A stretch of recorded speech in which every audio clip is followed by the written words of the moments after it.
हरिओम। स्वागत है आप सभी का आज के इस व्याख्यान में।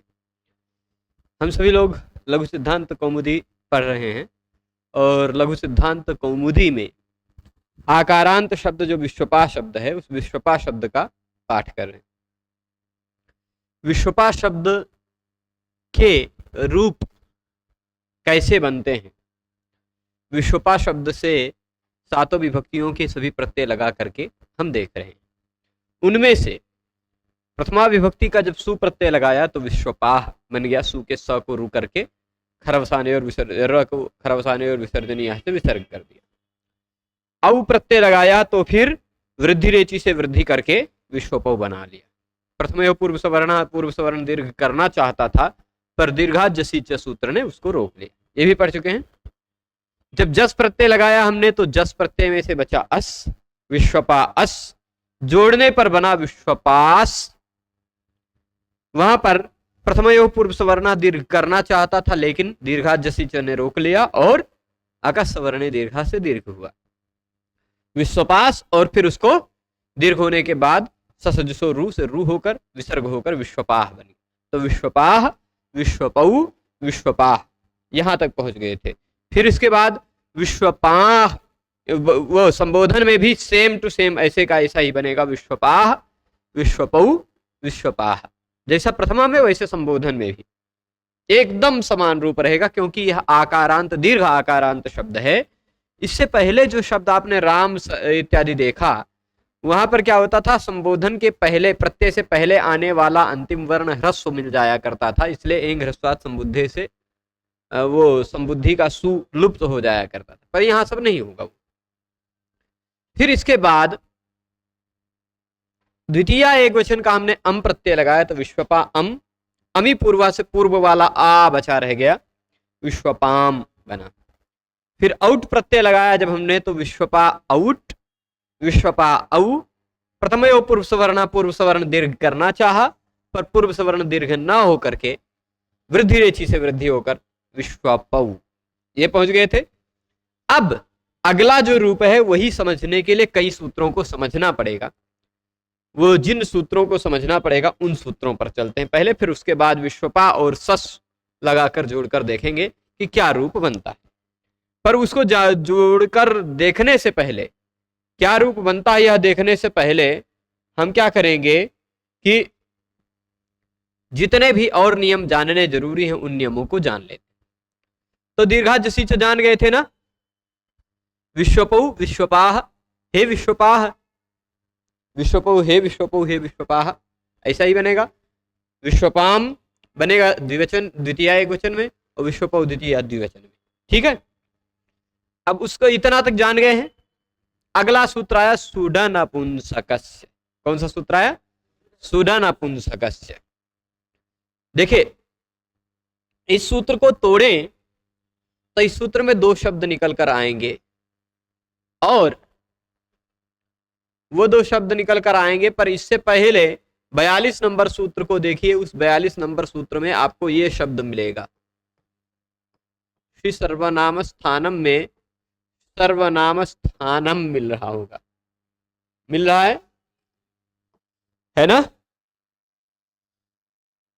तो यहां सुडनपुंसकस्य में ये जो ड दिखाई पड़ रहा है ना, इस ड को खाली तोड़ देते हैं, बाकी पूरा नहीं। ड में क्या है? ट अ है, ट और अ जुड़कर ड बन गया, ट अ। Suit अनपुंसकस्य, suit अनपुंसकस्य, सुडनपुंसकस्य। ट को ड हो जाएगा झलाम जसोनते नियम से। ठीक, तो अब आप सोचेंगे ये सुट क्या है? देखिए तो तीन शब्द हुए कुल मिलाकर सूत्र में, लिख ही देते हैं। एक शब्द हुआ सुट, दूसरा शब्द हुआ अनपुंसकस्य। बहुत सरल सूत्र है, आप अर्थ बहुत आसानी से समझ जाएंगे। सुट अनपुंसकस्य सर्वनाम स्थानम, सुट अनपुंसकस्य सर्वनाम स्थानम, बस इतने। अनपुंसकस्य का मतलब क्या होता है? नपुंसक लिंग से भिन्न लिंग का, नपुंसक लिंग से भिन्न लिंग का, यानी किस लिंग का? पुल्लिंग और स्त्रीलिंग का, है कि नहीं? नपुंसक लिंग से भिन्न लिंग का यानी अनपुंसकस्य। अनपुंसक का यानी स्त्रीलिंग या पुल्लिंग का जो सुट होता है ना, क्या होता है, उसको सर्वनाम स्थानम कहा जाता है। बस ठीक है, इतना ही, इतना सरल इसका तात्पर्य है। थोड़ा एक बार फिर से मैं इसको बताऊंगा कि अनपुंसक से मतलब नपुंसक लिंग से भिन्न लिंग का। अनपुंसक मतलब नपुंसक से भिन्न लिंग होना चाहिए। ठीक, अब ये बताइए विश्वपा शब्द किस लिंग का है? विश्वपा शब्द किस लिंग का है? पुल्लिंग का है। पुल्लिंग का अजंत पुल्लिंग प्रकरण चल रहा है, तो नपुंसक लिंग है क्या? वो अनपुंसक लिंग है ना, नपुंसक लिंग से भिन्न लिंग है। तो अनपुंसक से यानी नपुंसक लिंग से भिन्न लिंग का जो सुट है वह सर्वनाम स्थान कहलाता है। पीछे से पिछले सूत्र से 42 नंबर सूत्र से 43 नंबर है, 42 नंबर सूत्र श्री सर्वनाम स्थानम से सर्वनाम स्थानम का प्रसंग शुरू हुआ है। यह एक संज्ञा है, संज्ञा है, केवल इतनी। अब पहले बात जान लीजिए, सुट क्या है? सुट क्या है जानते हैं? कोई ऐसा है जो जानता है सुट को? ठीक है, तो सुट मतलब होता है, आपने आदिरंत्येन संहिता सूत्र पढ़ा होगा, पढ़ा है? आदिरंत्येन संहिता सूत्र को मैं यहां पर घटित करके दिखाता हूं। इन पांच प्रत्ययों को जानते होंगे आप, सु, औ, जस, अम, आउट, ये पांच प्रत्यय ले लीजिए खाली। ठीक, इसमें पहला अक्षर कौन सा है? सु। अंतिम अक्षर कौन सा है? आदि वर्ण अंतिम इत संज्ञक वर्ण के साथ मिलकर एक प्रत्याहार बन जाया करता है। तो इस सु और इस ट को मिलाकर एक बन गया प्रत्याहार, जिसको प्रत्याहार को कहते हैं सुट। क्या कहते हैं? उस सुट का मतलब क्या होगा? तो जैसे अण का मतलब अ ई उ तीनों हो जाता है, जैसे अक का मतलब अ ई उ रिलरी हो जाता है, वैसे सुट का मतलब सु औजस अम आउट हो जाता है, हो जाएगा। तो सुट मतलब सु औजस अम आउट, यह पांच प्रत्यय किस लिंग के? अनपुंसक से, नपुंसक से भिन्न लिंग के। नपुंसक लिंग में है तो बात नहीं, नपुंसक से भिन्न लिंग में यानी पुल्लिंग या स्त्रीलिंग में हो, कौन? सुट। यही पांच प्रत्यय, सुट मतलब पांच प्रत्यय, सु औजस अम आउट।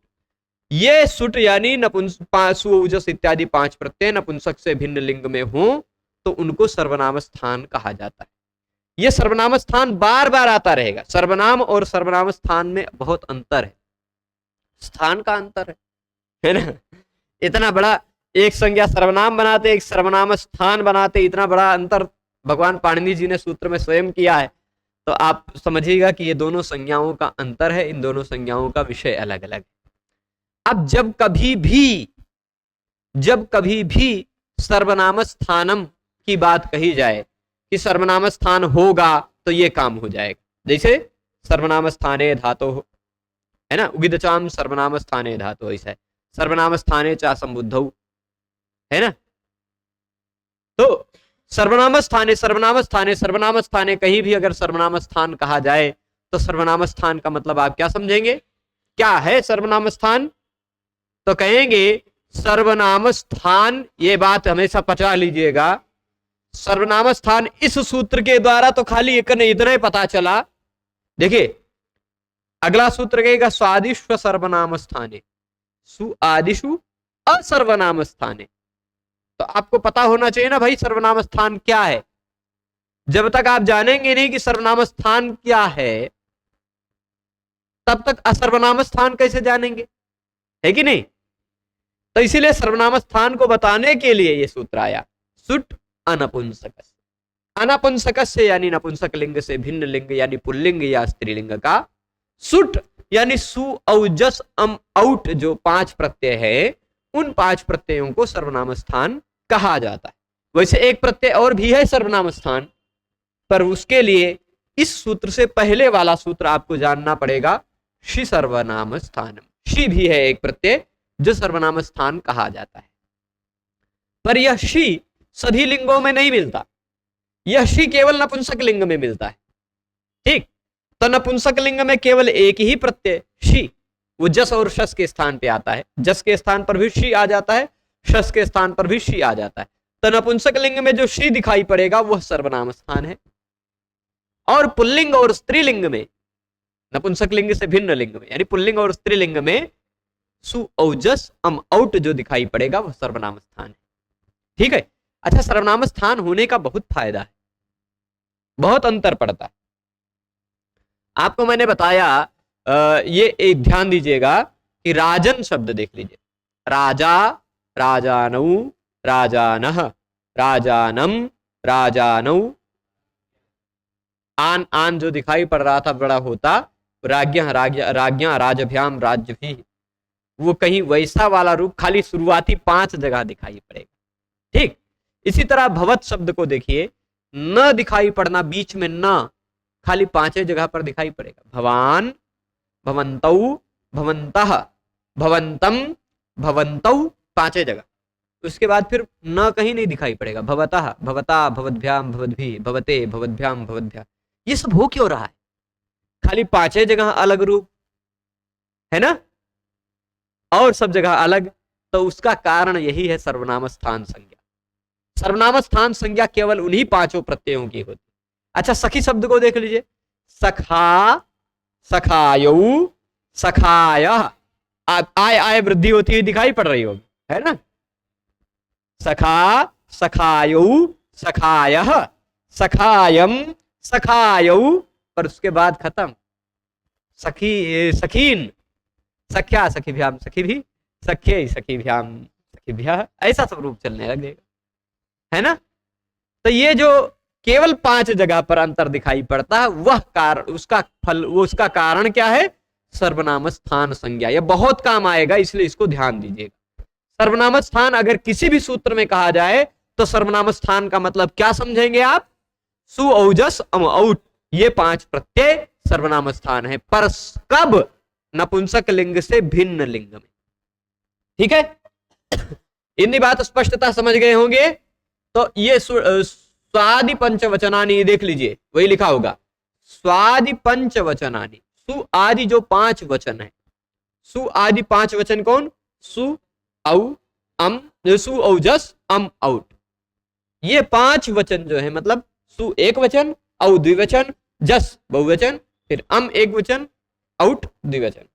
ये जो 5 वचन दिखाई पड़ रहे हैं, इन 5 वचनों की सर्वनाम स्थान संज्ञा होती है। स्युः मतलब होती है। कब? अक्लीबस्य।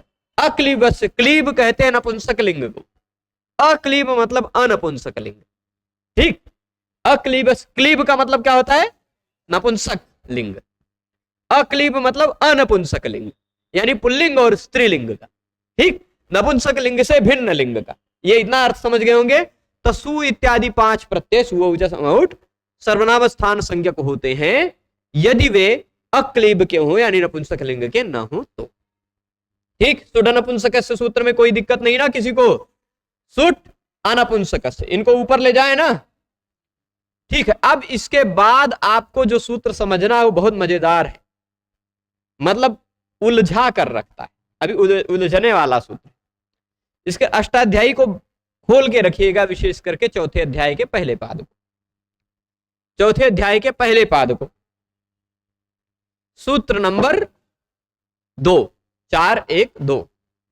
आपको मैंने बताया है, यदि आपको ध्यान हो तो एक दिन मैंने प्रत्ययों का वर्गीकरण करके बताया था।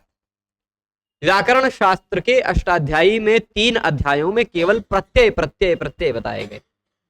वो 3 अध्याय कौन कौन से हैं? तीसरा अध्याय, चौथा अध्याय और 5वां अध्याय। अष्टाध्यायी के इन तीनों अध्यायों में केवल प्रत्यय विषय बताया गया है ना।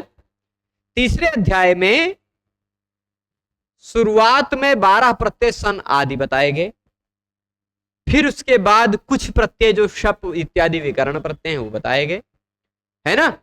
फिर उसके बाद धातु के बाद लगने वाले अन्य प्रत्यय बताए गए, तिप, तस, झी इत्यादि, तिंग प्रत्यय और कृत प्रत्यय। उनका प्रकरण खत्म हो जाता है तीसरे अध्याय के चौथे पाद में 117 नंबर सूत्र पर, यानी तीसरे अध्याय की समाप्ति तक। तो तीसरा अध्याय जहां खत्म, वहीं धातु के बाद लगने वाले प्रत्यय खत्म। उसके बाद चौथे अध्याय का पहला प्रत्यय कौन सा है आप देखिएगा। चौथे और पांचवें अध्याय में भी प्रत्यय हैं, पर चौथे अध्याय का पहला प्रत्यय कौन सा है ये जरा ध्यान से देख लीजिए।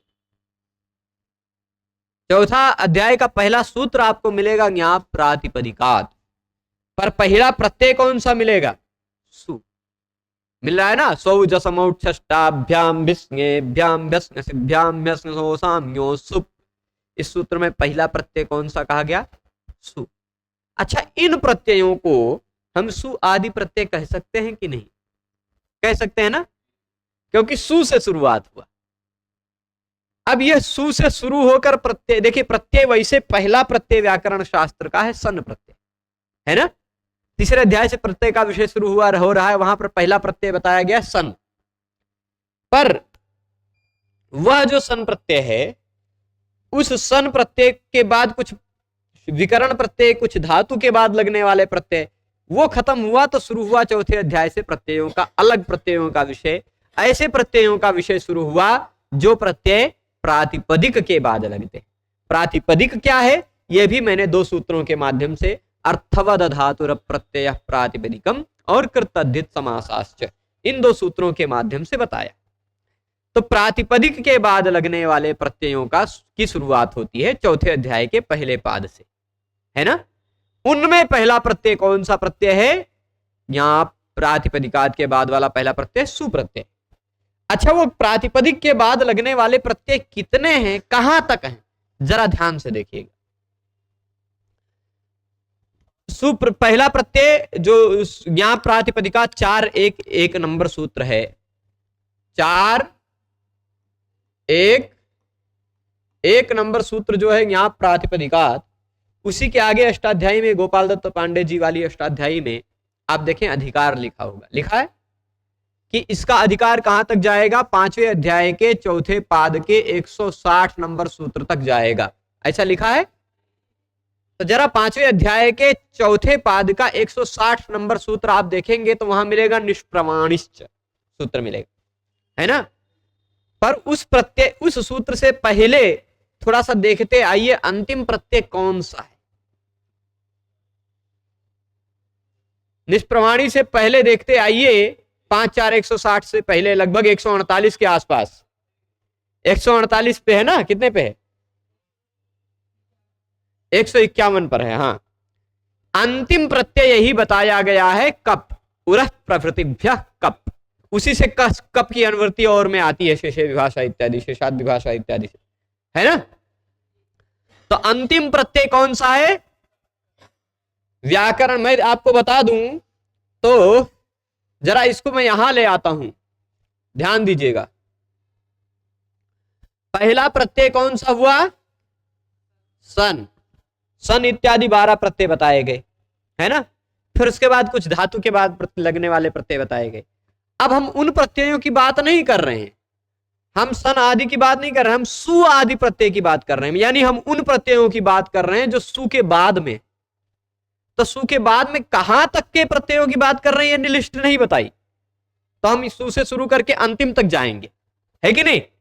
जब खाली ये बता दिया कि सु आदि प्रत्यय, तो उसका मतलब सु आदि से आप क्या क्या लेंगे, किन किन प्रत्ययों को लेंगे? तो अंतिम तक लेंगे भाई, है कि नहीं? जब तक अंतिम की सीमा नहीं बताई गई, निर्धारित नहीं की गई, तो सु से लेके अंतिम तक।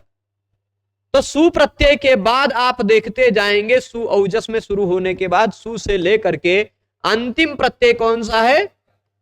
ये सभी प्रत्यय प्रातिपदिक के बाद लगते हैं कि नहीं? सु के बाद के सारे प्रत्यय जो हैं वो सभी प्रत्यय प्रातिपदिक के बाद लगते हैं, और वो सभी के सभी प्रत्यय कहां कहे गए हैं? इस स्वादिष्ट सर्वनाम स्थाने में उनको गिना गया है, समझ लीजिए। सु आदिशु, सु आदि प्रत्यय हो गए। कौन कौन? सु से लेके कप तक। इसीलिए देख लीजिए लिखा है कप प्रत्ययावधिषु, लिखा है कि नहीं? कप प्रत्यय ही जिस, एक मिनट, ये कुछ दूसरे चालू हो गया भाग। हाँ, कप प्रत्ययावधिषु, इसको ध्यान दीजिएगा कि कप प्रत्यय तक जो सु आदि प्रत्यय कहे गए हैं, उन सु आदि प्रत्ययों में जो असर्वनाम स्थान प्रत्यय हैं। अब असर्वनाम स्थान प्रत्यय मतलब सर्वनाम स्थान से भिन्न प्रत्यय, है ना। तो अब आप देखिए मैंने जो अभी बनाया कि सु से लेकर के कप तक के जितने भी प्रत्यय हैं उन प्रत्ययों में कुछ प्रत्यय सर्वनाम स्थान भी तो हैं और कुछ प्रत्यय असर्वनाम स्थान भी हैं, है कि नहीं। अब कुछ क्या, केवल 6 प्रत्यय सर्वनाम स्थान है, केवल 6 ही, है कि नहीं।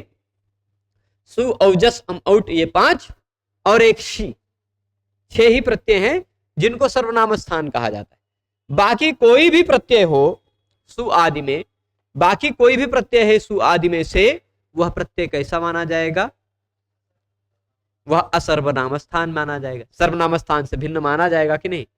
तो असर्वनाम स्थान का मतलब क्या लीजिएगा कि आप नपुंसक लिंग का है तो नपुंसक लिंग का खाली जस और शस छूट जाएगा, बाकी सभी प्रत्यय नपुंसक लिंग शब्द के बाद लगने वाले जस और शस से भिन्न कोई भी प्रत्यय हो वह सर्वनाम स्थान से भिन्न प्रत्यय है ना। नपुंसक लिंग शब्द के बाद कोई ऐसा प्रत्यय जो शब्द के बाद प्रातिपदिक के बाद लग सकने वाला प्रत्यय है सु से लेके कप तक में, उनमें से जस और शस को छोड़कर, यानी जस और शस के स्थान पर शी हो जाता है, उन दोनों को छोड़कर सभी प्रत्यय असर्वनाम स्थान है ना।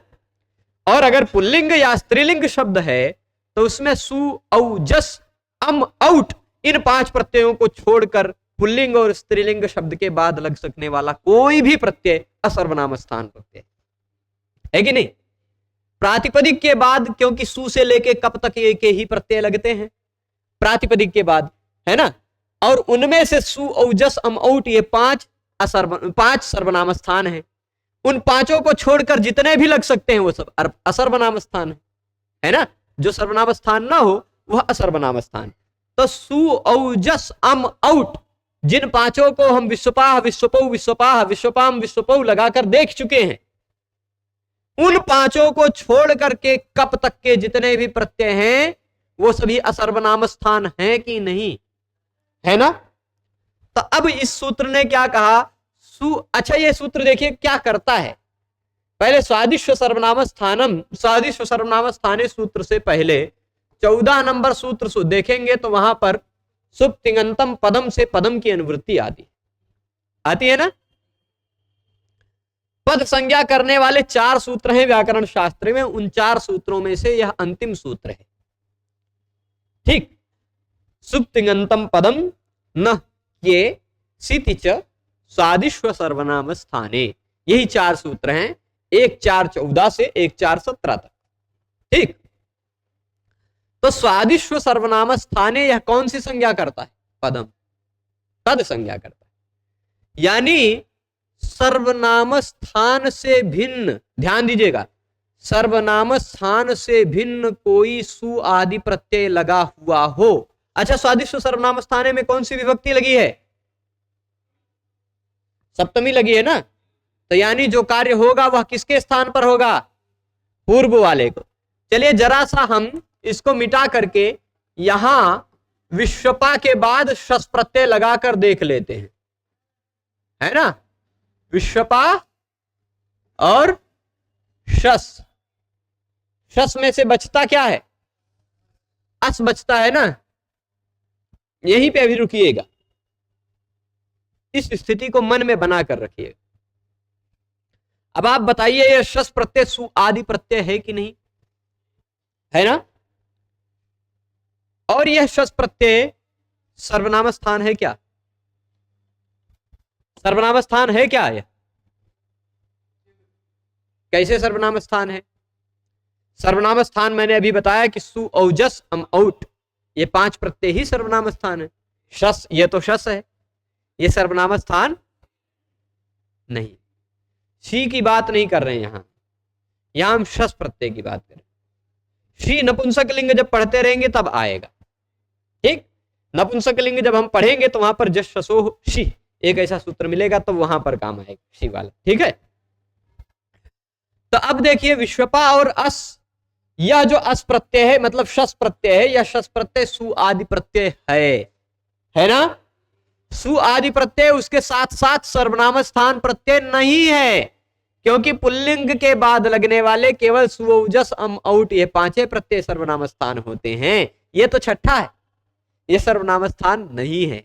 यानी स्वादिशु असर्वनाम स्थाने नियम लग सकता है। यहां आपको ऐसा लगेगा, है ना, स्वादिशु असर्वनाम स्थाने ऐसा लगेगा कि ये लग सकता है कि नहीं, क्योंकि ये रहा सु आदि प्रत्यय और ये रहा असर्वनाम स्थान प्रत्यय। तो सु आदि प्रत्ययों में से असर्वनाम स्थान प्रत्यय जिसके पर में हो उससे पूर्व में आने वाले को भी पद कहा जाता है। यह इसका मतलब हुआ। ठीक है, ध्यान दीजिएगा, पूर्व की संज्ञा करता है ना, क्योंकि यह संज्ञा सूत्र है।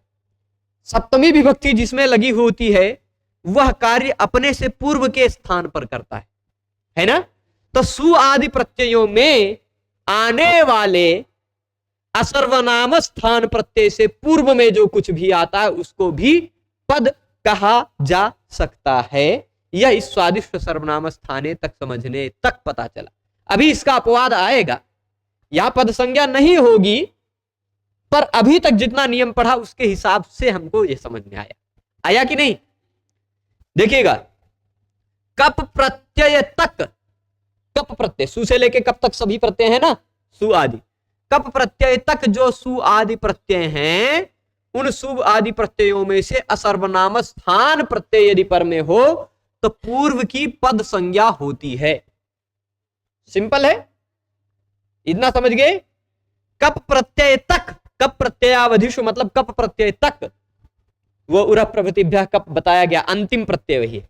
तो अंतिम प्रत्यय तक सु आदि जितने भी प्रत्यय बताए गए उन प्रत्ययों में से असर्वनाम स्थान प्रत्यय यानी सु ओजस अम औट को छोड़कर जो प्रत्यय हैं वो लगे हुए हो तो पूर्व की पद संज्ञा हो जाती है। यानी इस ये प्रत्यय लगा है, सु आदि प्रत्ययों में से कोई प्रत्यय लगा है कि नहीं, सु आदि प्रत्ययों में से कोई प्रत्यय लगा है ना, तो इससे पूर्व में जो कुछ भी आ रहा है इसकी पद संज्ञा हो सकती है, ऐसा स्वादिष्ट सर्वनाम स्थाने ने कहा। ठीक, अब जरा स्वादिष्ट सर्वनाम स्थाने को ध्यान से देखिएगा, पद संज्ञा हो सकती है इसकी, ऐसा इसने बताया। यहां तक समझ गए, पूर्वम पदम से तो विश्वपा शस में से विश्वपा की पद संज्ञा हो सकती है, इतना आपने समझा। अब इसके बाद अगला सूत्र समझिएगा, यचिभम मिलेगा, यही मिला ना, हाँ यचिभम।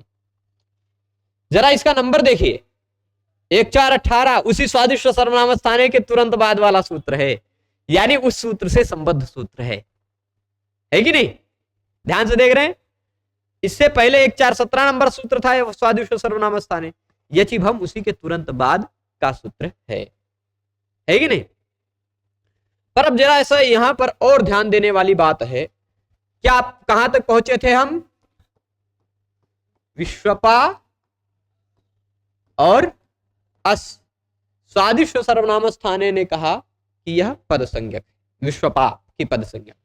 अच्छा, जब विश्वपा और अस जुड़कर जो बन जाएगा वो तो पद हो ही जाएगा, क्योंकि सुबंत हो जाएगा। तो इन दोनों को जुड़ने पर जो बनेगा वो पद है, ऐसा किसने कहा, सुप्तिंगंतम पदम ने। पर इन दोनों के जुड़ने से पहले, इससे पहले आने वाले इसको भी पद कहा जा सकता है, ऐसा किसने कहा, स्वादिष्ट सर्वनाम स्थाने ने। ठीक है, समझ गए। तो इसमें अब एक बात ये समझिएगा, स्वादिष्ट सर्वनाम स्थाने जहां चल रहा है ना 1 4 17 पर, जरा 1 4 1 नंबर सूत्र निकाल कर देख लीजिए। 1 4 1 आकडारा दे का संज्ञा। पाणिनि जी ने, देखिएगा यहां इस नियम को ध्यान से देखिएगा, 1 4 1 से लेकर डैश डैश कर दिया मैं, 2.2.38 निकाल के देख लीजिए। ठीक, यह है आकडारा दे का संज्ञा, यह सूत्र है। ठीक, 1 4 1 कौन सा सूत्र है, आकडारा दे का संज्ञा, और यह सूत्र है 2.2.38 कौन सा है, कडारा कर्मधारये। आप देखिएगा पाणिनि जी की वैज्ञानिकता कितनी गजब है। पहले तो उन्होंने 1 4 1 पर कहा, 1 4 1 पर पहले अध्याय के चौथे पाद के पहले सूत्र में ही पाणिनि जी ने कह दिया कि बच्चों ध्यान रखना, अब जब तक मैं कडारा शब्द ना कहूं तब तक जो जो संज्ञाएं बताऊंगा वो सभी एक शब्द की कोई एक ही संज्ञा होगी। है ना, एका संज्ञा, आ कडारा एका संज्ञा। जब तक मैं कडारा शब्द न कहूं तब तक जितनी भी संज्ञाएं बताऊंगा वह किसी एक की कोई एक ही संज्ञा हो पाएगी। ठीक, ये बात कही उन्होंने। फिर अब सोचिए, इस पूरे पहले पाद का, पहले अध्याय का चौथा पाद लगभग 110 सूत्र, दूसरे अध्याय का पहला पाद लगभग कितने सूत्र हैं, 73 सूत्र है ना, दूसरे अध्याय के पहले पाद में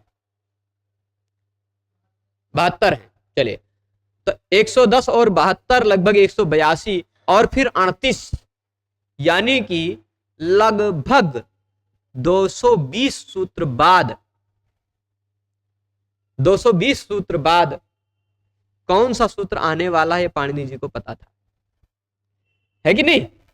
उन्होंने आ कडारा देखा संज्ञा में पहले कह दिया कि कडारा तक, जब तक मैं कडारा ना कहूं तब तक आप समझ लीजिए कोई एक ही संज्ञा रहेगी। फिर बाद में उन्होंने 220 सूत्र बाद कडारा कहा, मतलब लिखने से पहले पता था कि मुझे वो लिखना है। आप सोच लीजिए, है कि नहीं, गजब की वैज्ञानिकता।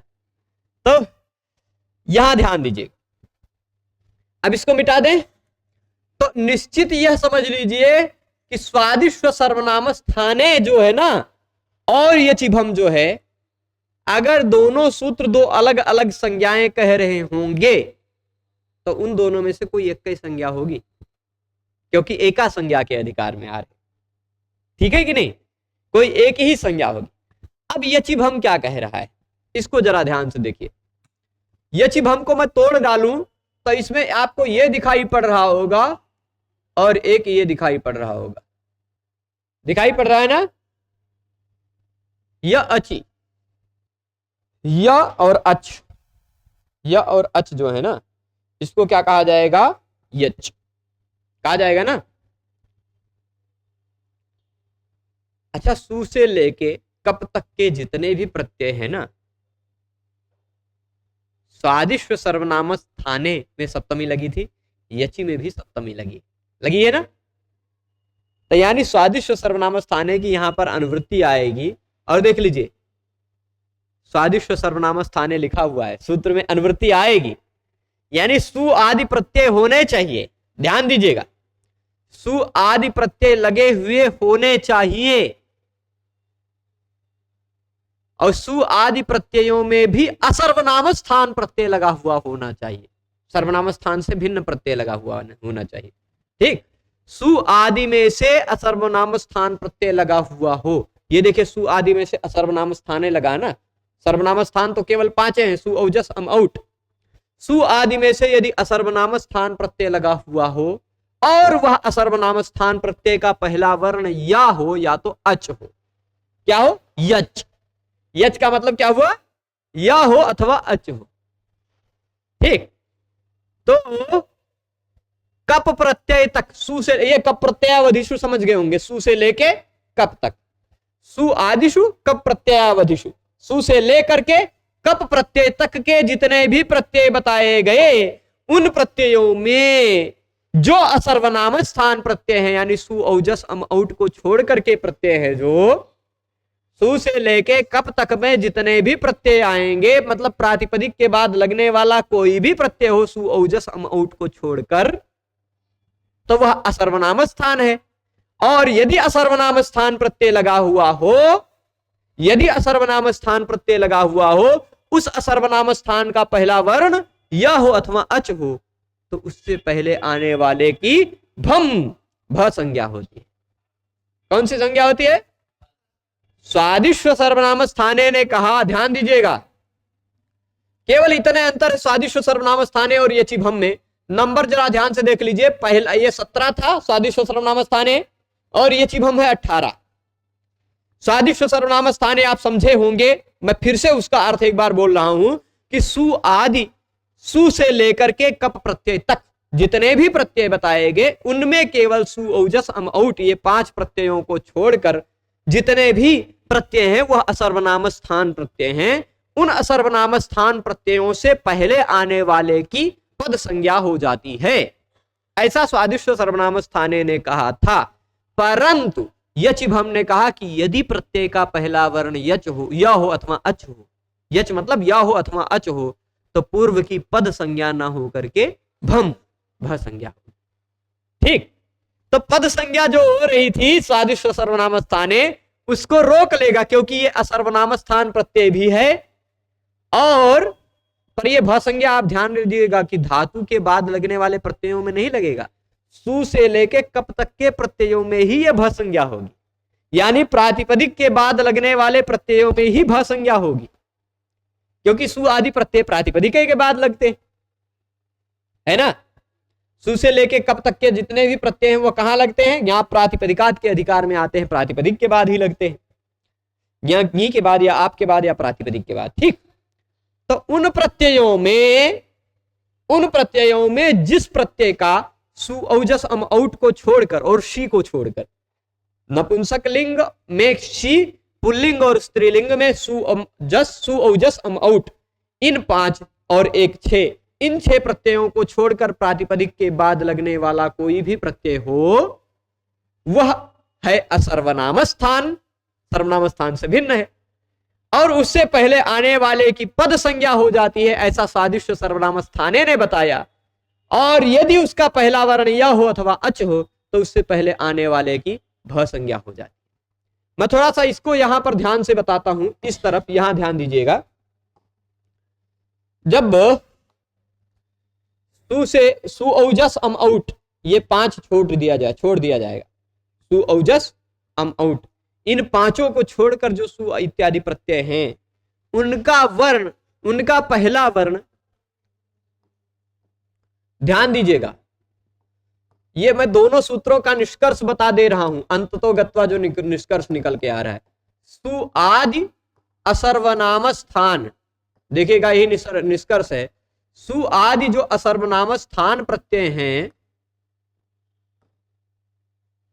असर्वनाम स्थान प्रत्ययों का प्रथम वर्ण, भाई इत संज्ञा और लोप होने के बाद ही हमें पता चलता है कौन सा प्रथम वर्ण है कौन सा अंतिम वर्ण है ना। प्रथम वर्ण य अथवा अच हो तो पूर्व की भ संज्ञा होती है कि नहीं। कौन सी संज्ञा होती है, भ संज्ञा।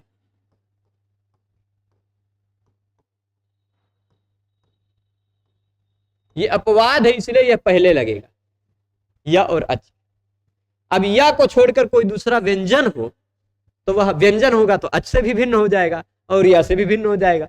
या से भिन्न कोई भी व्यंजन, यानी वल प्रत्याहार का व्यंजन, वल, या से भिन्न सारे व्यंजन वल में आ जाते हैं, है कि नहीं। हयवरट के व से शुरू होता है वल और हल के ला तक जाता है, वल में केवल यह छूट जाता है, बाकी सारे व्यंजन आ जाते हैं, है कि नहीं।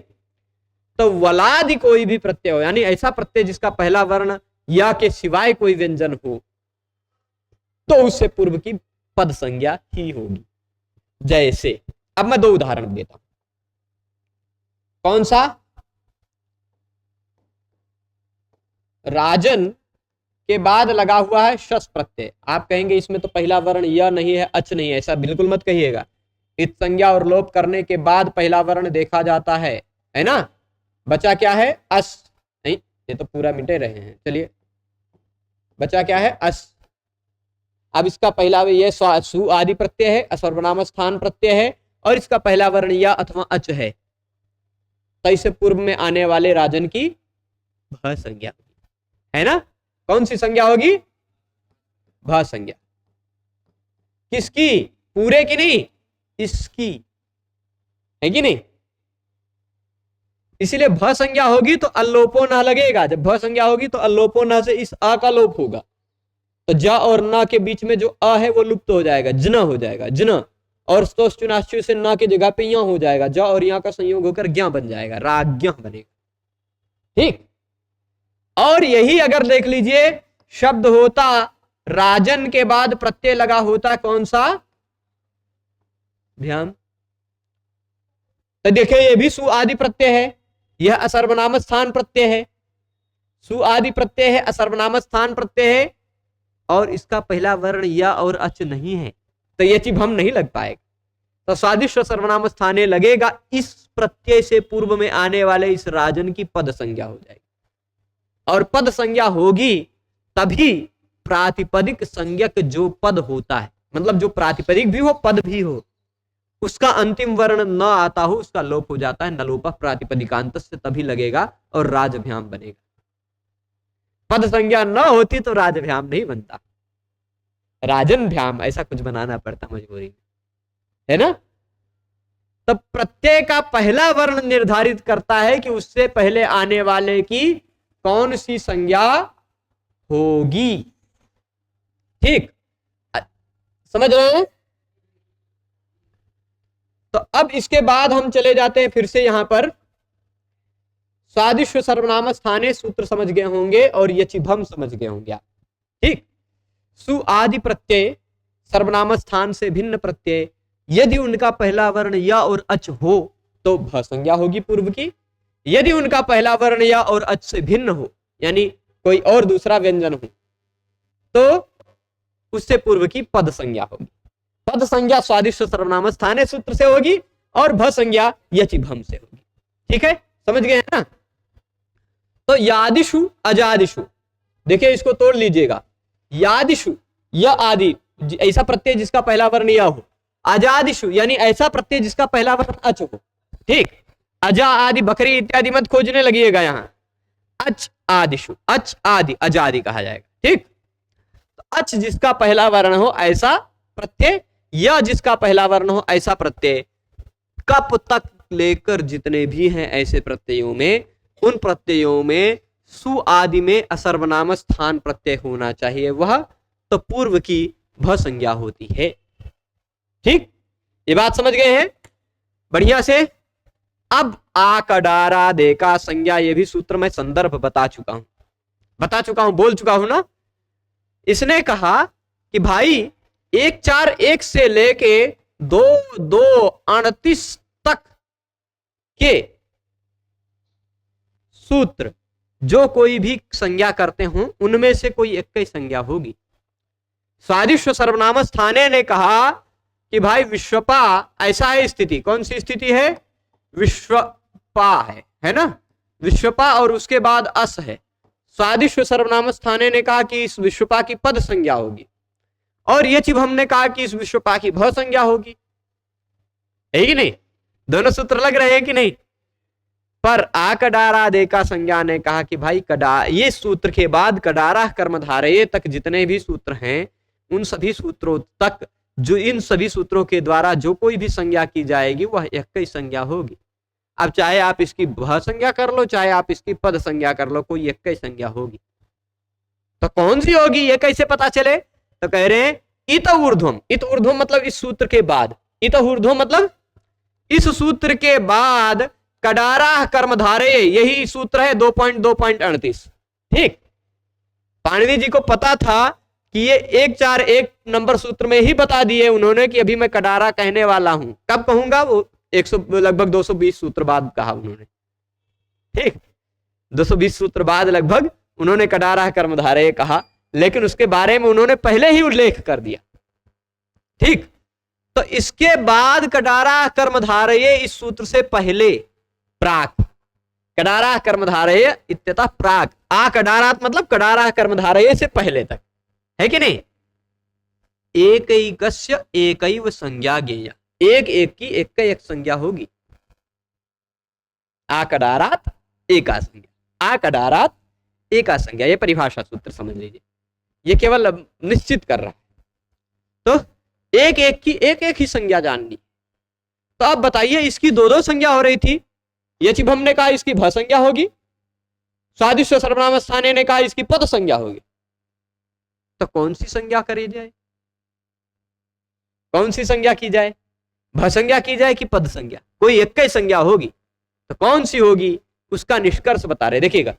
इस सूत्र के बाद कडारा कर्मधारय सूत्र से पहले एक एक की एक ही संज्ञा होगी, ऐसा जानना चाहिए। ज्ञेया मतलब जानना चाहिए। ठीक, तो ये एक है, इसकी दो संज्ञाएं कैसे हो सकती हैं, एक ही संज्ञा होगी, कौन सी होगी, तो कहते हैं या परा, जो पर संज्ञा है वो होगी, अथवा जो अनवकाशा है। अनवकाशा, परा और अनवकाशा ये दो बातें आपको समझानी। परा तो सीधे सीधे समझ गए होंगे, है ना। परा मतलब पर में। स्वादिष्ट सर्वनाम स्थाने सूत्र क्या था? 1 4 17 था, है कि नहीं? 17, वो 17 था, ये 18 है। यानी पर संज्ञा कौन सी है? भ संज्ञा, है कि नहीं? पर संज्ञा। पर होने से ही नहीं काम चलेगा, कभी कभी पूर्व वाली भी संज्ञा हो जाती है। कब? यदि वह अनवकाशा हो तो। यदि वह संज्ञा अनवकाशा। अनवकाशा का मतलब हम निश्चित हो गया कि किसी एक की एक ही संज्ञा होगी, किसी एक की एक ही संज्ञा होगी। अब मान लीजिए विश्वपा और अस में हमने इस विश्वपा की, चलो स्वादिष्ट सर्वनाम स्थाने सूत्र से हमने पदय संज्ञा मान ली।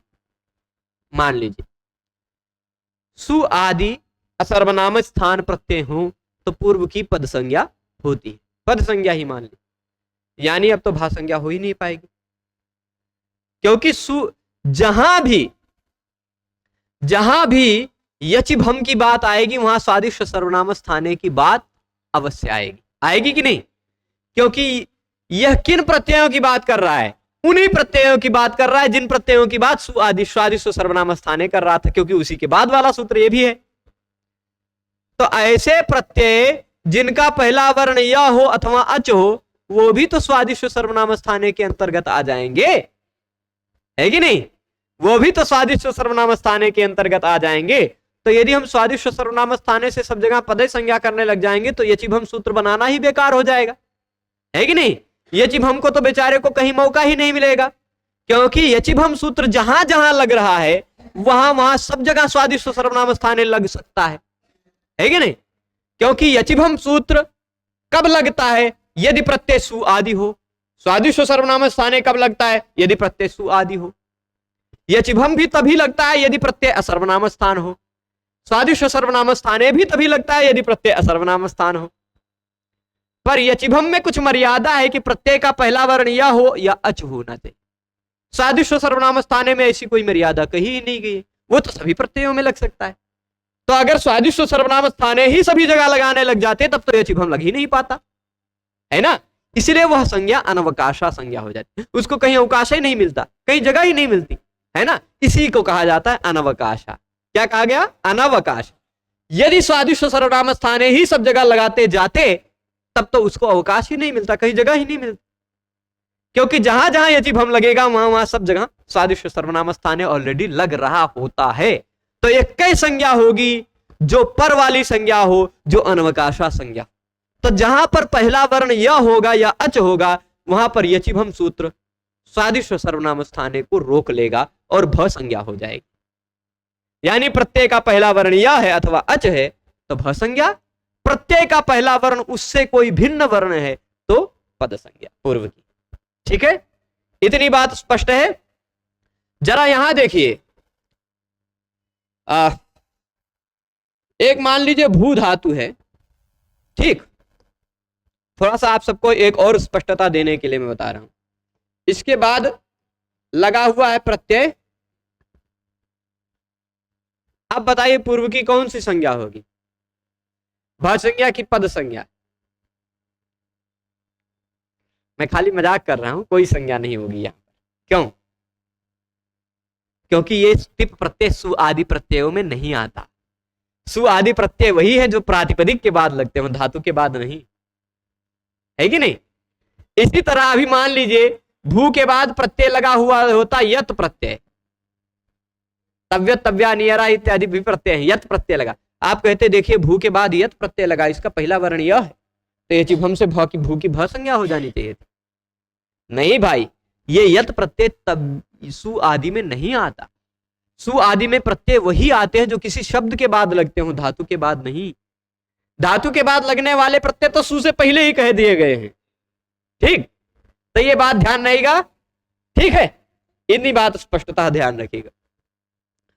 अब यहां तक भूमिका बनाने के बाद आप समझे कि विश्वपा और शस में जब विश्वपा और अस बचा है तो उससे पूर्व में आने वाले, अस से पूर्व में आने वाले इस विश्वपा की कोई एक संज्ञा होगी। उस संज्ञा को कौन सी संज्ञा कहा जाएगा? कौन सी संज्ञा होगी विश्वपा की? क्योंकि प्रत्यय का पहला वर्ण या अथवा अच है, तो विश्वपा को क्या कहा जा सकता है? ये विश्वपा भ है। ठीक, विश्वपा की भ संज्ञा हुई कि नहीं? क्योंकि सु आदि असर्वनाम स्थान प्रत्यय। अच्छा, आप कहेंगे कि ऐसे जैसे अस बचा वैसे जस में भी अस था, विश्वपा अस, वहां का भ संज्ञा नहीं करने लगे? क्योंकि वो सर्वनाम स्थान प्रत्यय था, है ना। सु ओजस अमौट सर्वनाम स्थान थे, ये शस असर्वनाम स्थान है। ठीक है, तो ये बात ध्यान रखिएगा। विश्वपा की क्या संज्ञा हो गई? भ संज्ञा हुई। अब नियम लगेगा मेन, आतो धातो। जिस नियम को लगाने के लिए इतनी सारी भूमिका बन रही थी, नियमों ये, इसमें कई शर्त हैं। जरा सा पहले ऊपर ले जाता हूं इसको, तब लगाऊंगा। ठीक है, आतो धातो देख लीजिए। यहां है स्थिति ऐसी, कौन सी स्थिति है? विश्वपा अस, स्थिति यही है ना। आतो धातो ने कहा कि आकारांत कोई धातु होना चाहिए। क्या होना चाहिए? आकारांत कोई धातु। यह विश्वपा में जो पा दिखाई पड़ रहा है वो पा एक धातु है। हाँ, समास में आने के कारण एक कृत प्रत्यय लग गया है, विच प्रत्यय लग गया है, इसलिए यह कृदंत बन गया है। और कृदंत बन जाने के कारण इसकी प्रातिपदिक संज्ञा हो गई कृतद्धित समासाश्च से। नहीं तो ये प्रातिपदिक नहीं था, यह तो धातु था, है कि नहीं। तो यह फिर भी धातु तो है ही, पा इसमें धातु है कि नहीं। अब ध्यान दीजिएगा, आतो धातु क्या कहता है? कोई ऐसा हो जो आकारांत धातु हो। आकारांतो यो धातु, आकारांत धातु मान लीजिए दा, स्था, पा, धा, या, है कि नहीं। ऐसे बहुत सारे धातु हैं जिनका अंतिम वर्ण आ दिखाई पड़ता। ऐसा आकारांत कोई धातु हो, पर वह आकारांत धातु किसी भ के अंत में आना चाहिए। अब आप बताइए, यह विश्वपा भ है कि नहीं? विश्वपा एक भ है, इस भ के अंत में कोई आकारांत धातु आता। भ के अंत में कोई आकारांत धातु आ रहा है कि नहीं? पा एक धातु आ रहा है कि नहीं। तो आकारांत जो धातु है, तदंत यानी वह धातु जिसके अंत में आ रही हो, ऐसे भ संज्ञक अंग का लोप हो जाता है। ऐसे भ संज्ञक अंग का लोप हो जाता है। अंगस्य के अधिकार में यह सूत्र कहा गया, इसलिए अंग, अंग का मतलब क्या है? अंग किसे कहते हैं और भ किसे कहते हैं? भ किसे कहते हैं ये तो अभी ताजा ताजा आपने पढ़ा है, यानी इसको भ कहा जा सकता है। अंग किसे कहते हैं ये आपने कुछ दिनों पहले पढ़ा, यस्मात् प्रत्यय विधिस् तदादि प्रत्ययंगम। प्रत्यय जिसके बाद लगा हुआ हो उसको अंग कहा जा सकता है। शॉर्ट में इतना कह दीजिए। तो अस प्रत्यय, शस प्रत्यय लगा हुआ, उससे पहले जो कुछ भी है विश्वपा, वह अंग भी है। इस विश्वपा की अंग संज्ञा है और इस विश्वपा की भ संज्ञा है। तो भ है, अंग है ना।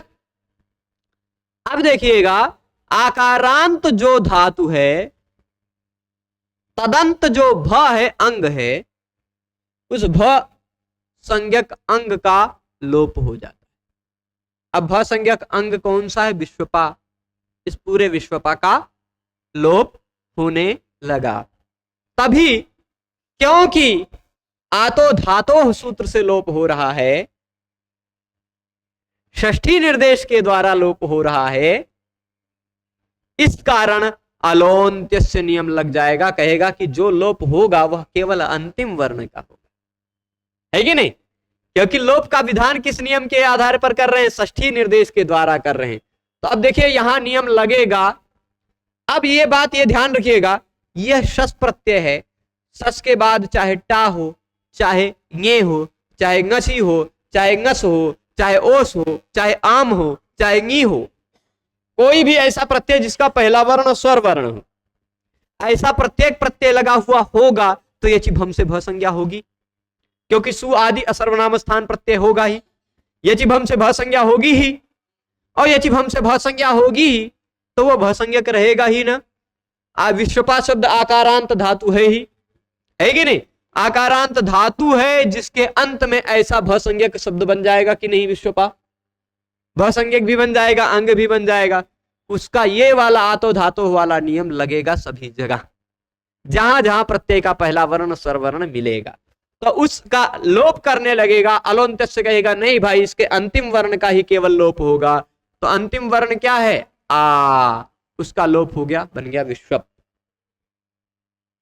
ठीक, केवल आ का लोप करने के लिए इतनी सारी भूमिका बनाएगी। ठीक, विश्वप बन गया, बना ना?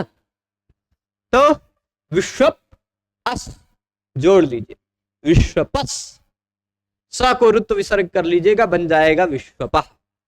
ये वाला बन गया, यह द्वितीय बहुवचन है। अभी तक आपने देखा विश्वपाह, विश्वपौ, विश्वपाह, फिर उसके बाद देखा विश्वपाम, विश्वपौ, फिर आ गया विश्वपाह। यहां लग गया आतो धातो, आ का लोप कर दिया। ठीक है, स्पष्ट है? आकारांत जो धातु है वह धातु जिसके अंत में आता हो ऐसे भ संज्ञक अंग का लोप हो जाता है, ऐसे भ संज्ञक अंग का लोप हो जाता है। पर अलोन्त्य से कहा पूरे विश्वपा का लोप मत करो, केवल अंतिम वर्ण का लोप करो, तो बन गया केवल अंतिम वर्ण विश्वपा के आ का लोप हो। यानी अब देख लीजिए जहां भी प्रत्यय का पहला वर्ण स्वर वर्ण मिलेगा वहां विश्वपा के अंतिम वर्ण का लोप हो जाएगा। जहां भी प्रत्यय का पहला वर्ण व्यंजन वर्ण मिलेगा वहां यचि भम से भ संज्ञा नहीं होगी तो आतो धातो नहीं लग पाएगा। भ संज्ञा होगी तभी आतो धातो लगेगा, भ संज्ञा नहीं होगी तो आतो धातो नहीं लगेगा। ठीक, तो बस ये जब अब प्रथमा एक वचन से द्वितीया द्विवचन तक सु औजस हम औट लगाकर हमने देख लिया। उसके बाद के प्रत्ययों की मैं बात कर रहा हूं। यदि प्रत्यय का पहला वर्ण व्यंजन है तो वो विश्वपा में जोड़ दो, यदि प्रत्यय का पहला वर्ण स्वर वर्ण है तो उसको विश्वप में जोड़ दो, बस विश्वपा शब्द का रूप पूरा बन जाए। अब जैसे विश्वपा के बाद हमने प्रत्यय लगाया कौन सा? तीसरा तृतीया एक वचन का। चुट्टू जी आए, टा लगाया तृतीया एक वचन का, है ना? चुट्टू आया, क्योंकि संज्ञा हुई, तस्य लोपा से लोप हुआ, बचा आ, बचा ना विश्वपा आ। वैसे भी यहां आकाश वर्ण दीर्घा से दीर्घ जोड़ सकते थे पर नहीं करेंगे, है कि नहीं? यह यचि भम लगेगा कि नहीं? सु आदि प्रत्यय है, असर्वनाम स्थान प्रत्यय है, इसका पहला वर्ण या अथवा अच है, तो इससे पूर्व की भ संज्ञा हो जाएगी। यह भ भी है, अंग भी है, तो आकारांत धातु इसके अंत में है, ऐसे भ संज्ञक अंग का लोप करने लग जाएगा। अलोन्त्य से कहेगा नहीं भाई केवल अंतिम वर्ण आ का लोप होगा, विश्वप आ जोड़ दीजिए, बन गया विश्वपा। ये वाला बना तृतीया में विश्वपा, बिना विसर्ग वाला, विश्वपा, विश्वपौ, विश्वपाह, विश्वपाम, विश्वपौ, विश्वपः, विश्वपा, इसके बाद विश्वपाभ्याम।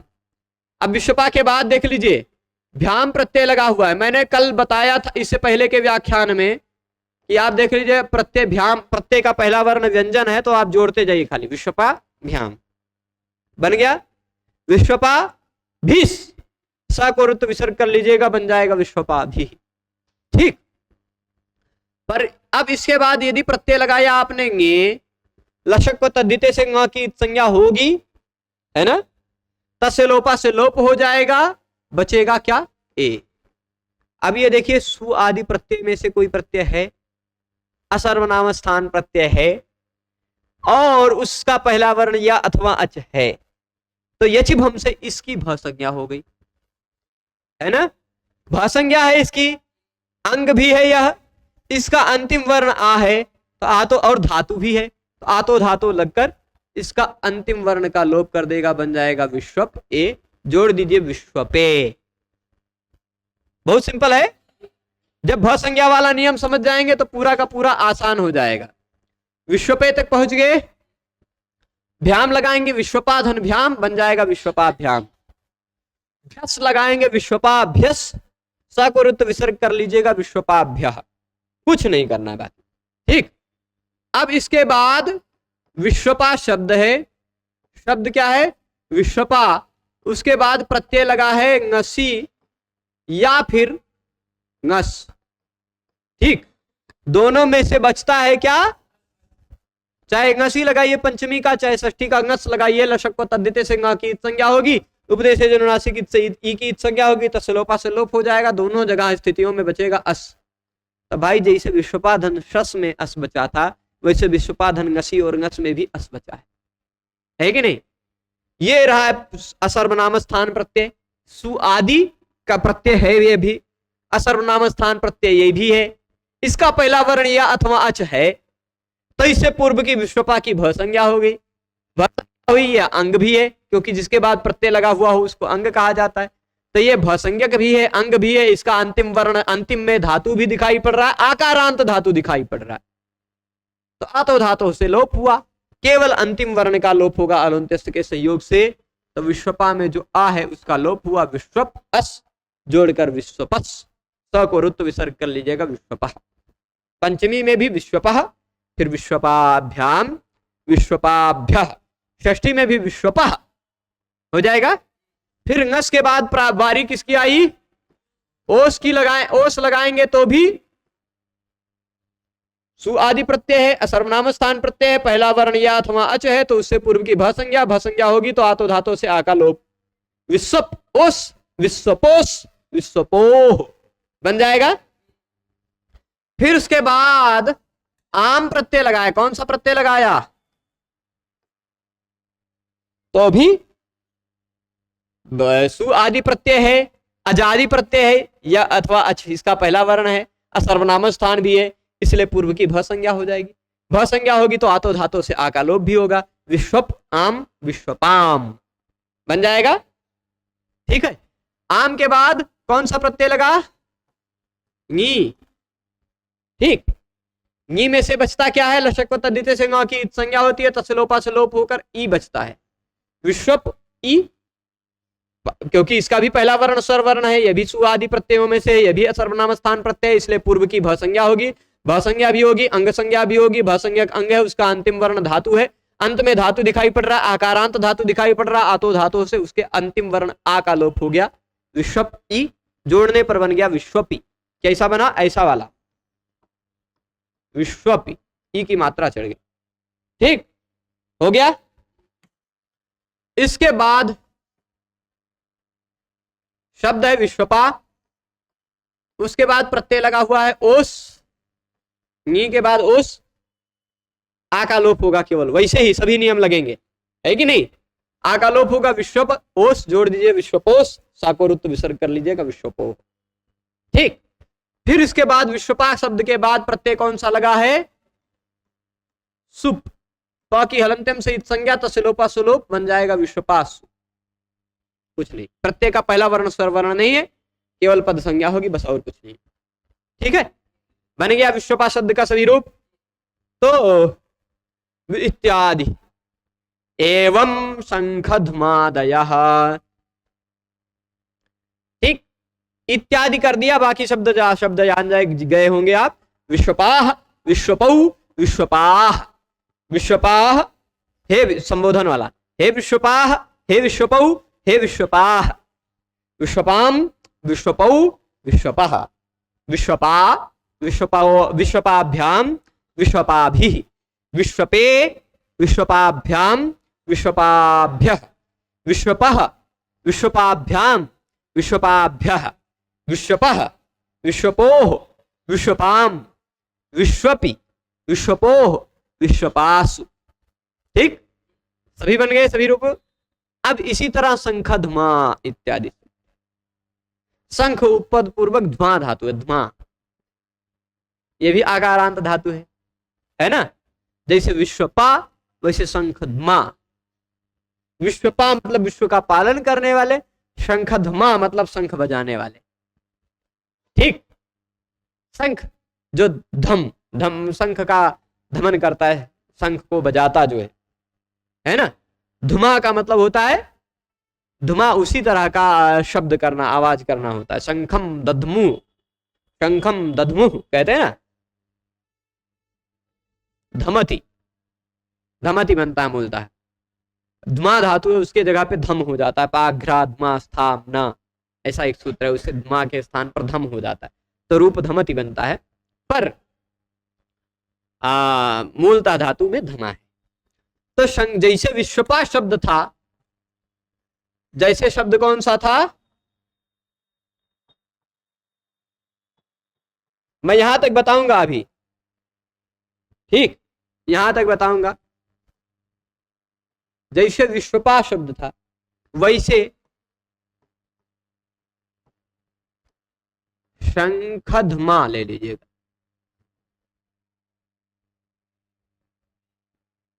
दोनों में एक कॉमन बात है। क्या कॉमन बात है? कि दोनों में अंतिम वर्ण आ है कि नहीं। दूसरी क्या कॉमन बात है? दोनों आकारांत पुल्लिंग शब्द हैं, पुल्लिंग है दोनों। शंख को बजाने वाला शंखधमा का मतलब होगा। और तीसरी बात क्या है कि दोनों में अंत में इसमें पा धातु आकारांत धातु है, इसमें धमा धातु है ना, धातु लगा हुआ है, इसलिए आतो धातो नियम लगेगा। आतो धातो नियम लगेगा, आतो नहीं, आतो धातो लगेगा ना। इसके बाद आने पर, इसके बाद प्रत्यय का पहला वर्ण यदि स्वर वर्ण होगा तो भ संज्ञा होगी, व्यंजन वर्ण होगा तो पद संज्ञा होगी। ठीक, तो अब देख लीजिए, जल्दी से मैं शंखधमा को पूरा जल्दी से बना देता हूं इस साइड, यहां पर चलेगा। फिर हा शब्द में, एक मिनट आप इधर भागो। हाँ, देखिए शब्द क्या है, ये ङ हलंत है, शंखधमा। इसके बाद प्रत्यय का पहला वर्ण व्यंजन होगा तो पूरा शंखधमा बचेगा। और प्रत्यय का पहला वर्ण यदि, ध्यान दीजिएगा, प्रत्यय का पहला वर्ण यदि स्वर होगा तो भ संज्ञा होगी, आतो धातो लग जाएगा, है ना। तो इसके बाद सु लगाइए, देखिए शंखधमा सु, सु का रुत्व विसर्ग करके शंखधमा। औ लगाएंगे तो शंखधमऊ, जस लगाएंगे शंखधमाह, विश्वपाह विश्वपौ विश्वपाह की तरह शंखधमाह शंखधमऊ शंखधमाह हो जाएगा। विश्वपाम तो शंखधमाम, अमी पूर्वा, विश्वपौ तो शंखधमऊ। उसके बाद से शुरू हो जाता है असर्वनाम स्थान वाला विषय। विश्वपाशस की तरह जैसे शंखधमाशस जब होगा तो भ संज्ञा हो जाएगी, आतो धातो लग जाएगा।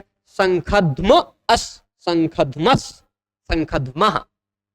फिर टा लगेगा तो शंखधमा, भ्याम लगेगा तो शंखधमा भ्याम। ये टा लगेगा तो स्वर वर्ण वाला है, व्यंजन वर्ण वाला है। फिर भी ही लगेगा तो शंखधमा भी। ठीक, ये लगेगा तो ये स्वर वर्ण है, पर का पहला वर्ण ए, इसलिए ऐसा हो जाएगा। आतो धातो लगेगा तो शंखध में, शंखधमाभ्याम शंखधमाभ्यः, शंखधमः। ngसी या ngस लगेगा तो अस बचेगा, पहला वर्ण स्वर वर्ण मिल जाएगा तो ऐसा वाला हो जाएगा शंखधमः। फिर शंखधमाभ्याम शंखधमाभ्यः, फिर शंखधमः, शंखधमोः, शंखधमाम हो जाएगा, शंखधम आम जुड़ जाएगा, शंखधमाम। ठीक, आम प्रत्यय जुड़ेगा तो पहला वर्ण इसका आ लुप्त हो जाएगा। शंखधमी, गी प्रत्यय का ई जुड़ेगा, शंखधमी, शंखधमोह, शंखधमासु हो जाएगा। हे शंखधमाह, हे शंखधमऊ, हे शंखधमाह, ये हो जाएगा ना। अब हम आ जाए आतो धातों पर। जरा देखिए, आतो धातों ने इस सूत्र में धातों क्यों कहा, प्रश्न उठाते हैं, धातों किम, यही बात समझाना है कि नहीं। धातों किम, तो उत्तर दे रहे हैं हाहान। ठीक, एक अलग शब्द शुरू हो गया जो, जिसका नाम है हाहा। ये कौन है हाहा? ये एक गंधर्व है। ये कौन है? गंधर्व हैं, देवलोक में पाए गान करने में जो निपुण होते हैं। हा हा हुश्चैव माद्याः गंधर्वास् त्रिदिवौकसाम, अमरकोश के अनुसार। उनका नमुआ जैसे वो करते थे वैसे उनके हिसाब से उनका नाम हो जाता था। हा हा हु है ना, हुहू भी नाम, हुहू नाम के भी गंधर्व हैं, बहुत ज्यादा ये हा करके गाते हुए। ठीक, तो ये हाहा नाम के कोई गंधर्व हैं। ये इसमें हा जो दिखाई पड़ रहा है वो कोई धातु नहीं, यद्यपि हा एक धातु भी है कि नहीं। हा एक त्याग अर्थ में धातु है, ओहाक त्यागे, उसमें हा बचता है, पर वो हा धातु नहीं है, यहां उसका नमोय है हाहा, है ना, ये धातु नहीं है। तो हाहा के बाद जब आप शस प्रत्यय लगाएंगे, है ना, शस में से बचेगा अस, तो हाहा की भ संज्ञा होगी कि नहीं? हाहा की भ संज्ञा होगी कि नहीं? शस का अस लगा हुआ है तो सु आदि प्रत्यय है, असर्वनाम स्थान प्रत्यय है, उसका पहला वर्ण या अथवा अच है, तो उससे पूर्व की भ संज्ञा होगी। पर भ संज्ञा होने के बाद आतो धातो नहीं लग पाएगा। क्यों? क्योंकि यहां आ तो है पर वो धातु का नहीं, आकारांत धातु नहीं है, यहां पर आ है पर वो धातु का आ नहीं है। ठीक, इसलिए आतो धातो नहीं लग पाएगा, आ का लोप नहीं हो पाएगा। प्रथम पुरुष वर्णा से पूर्व सवर्ण दीर्घ होकर हाहास बनेगा, और तस्मात् छसो नपुंसी से स के स्थान पर ना होकर हाहान बन जाएगा। ठीक, हाहान। तो हाहा शब्द जो है ना, हाहा, इसका रूप विश्वपा से थोड़ा सा अलग चलेगा, क्योंकि विश्वपा में अंतिम वर्ण पा का धातु दिखाई पड़ रहा था, यहां हाहा में अंतिम वर्ण धातु नहीं है, तो स्वर वर्ण परे रहने पर विश्वपा में लोप हो जाया करता था, हाहा में नहीं होगा। कल विस्तार से बताएंगे हाहा शब्द के सभी रूप कैसे बनेंगे, और फिर आकारांत भी खत्म हो जाएगा, शुरू हो जाएगा हरि शब्द। ठीक है, तो कल हाहा को बता करके हरि पर आएंगे। आज यही रोकते हैं। सभी लोग जुड़े रहे उसके लिए सभी को बहुत बहुत धन्यवाद। नमो नमः।